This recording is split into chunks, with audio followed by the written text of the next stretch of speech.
অসাধারণ সৌন্দর্যে ভরা এই, ওরে বাবা, এখানে মাছ দেখা যাচ্ছে। আমি কক্সবাজারেও দেখেছি ছোট মাছ দেখা যায় ঠিকই, এখানে দেখেন মাছগুলোকে, এই যে দেখেন ছোট ছোট মাছ দৌড়াদৌড়ি করতেছে, অসাধারণ।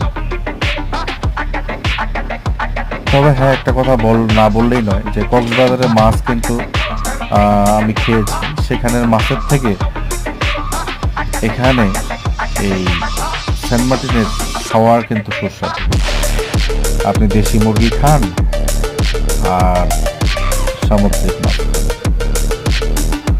এগুলো কিন্তু সুস্বাদু, কারণ এখানকার মাছগুলো টাটকা।